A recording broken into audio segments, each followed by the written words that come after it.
Conas atá sibh daoine álainna YouTube is mise CODasGAEILGE an chéad tráchtóir a imiríonn cluichí riamhara agus méid labhairt as Gaeilgeann.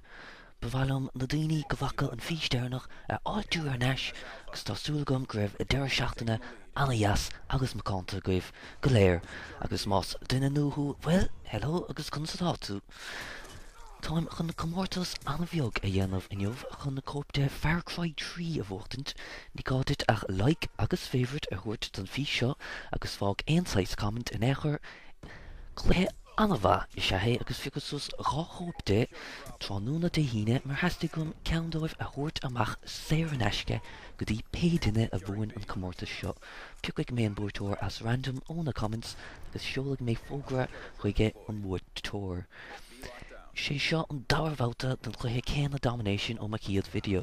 Sa chéad bhabhta ní rámar ach a gimmirt cuiseach ach an nuair seo táimid tar éis athrú ón MP7 agus táimid agus óid shotgun in inad.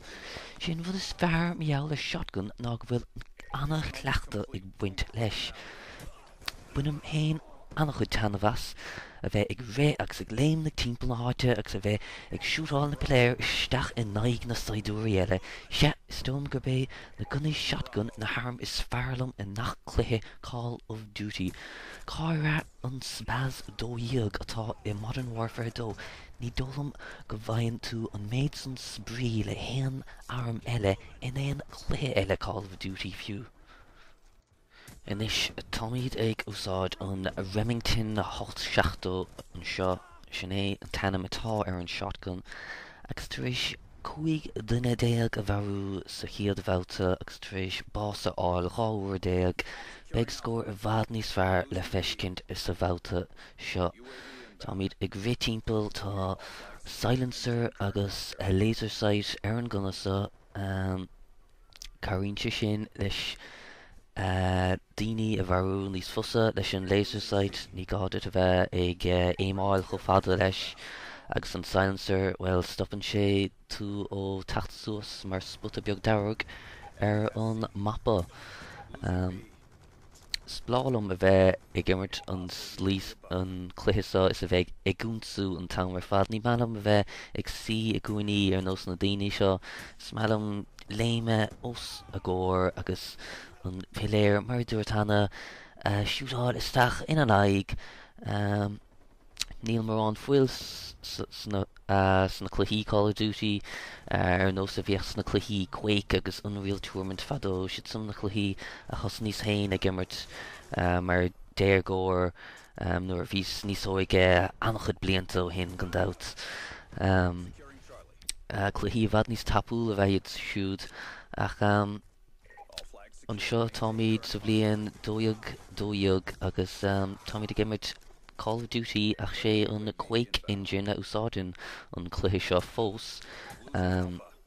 Mar sin spáinn sé go mbíonn daoine ag immert na cluichí céannas na cluichí céanna gach bliain le ceart gan marrán athrú. Is féad an pointe seo go háir a rá meall ar Call of Duty mar bíonn cluiche nua go gach bliain agus ní dólam go mbíonn marrán difriochtaí idir na cluichí chun an iarna rá. Ach, tahanín se le daoine so chun dát beag mé á immert ach bhailim cluichí eile a immert chomá agus bhlálam an seans chun é seo dhéanamh agus mar dúirt cúpla duine na comments sa fhís dearnach ceartm HD PVR a chéanach agus inéisteoidh mé ceantar seo nuair bheith an teirgad a gom ach a ríist má feedback dearfach beag sé seo bhad níos fusa chun é dhéanamh. Inis táimid ag tacadaí deire an fhís má siad a thola leanartach túair tacaíocht dom túair tacaíocht an teanga álinn seo ligdúin éis a scapa ní a bháin ar fuair na hhéireann ach ar fuair an domhain chomá tá lán commentators eile ann as bíorla deir sé gléil an bhud cíanna gach lá caiig bhfuil se brósa dóibh. So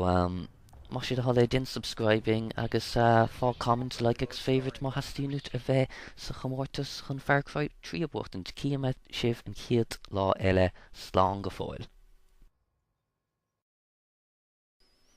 agus má sé bhúrdal é ná déon dearúd ar cad a deir an Viper. Slán a ríist.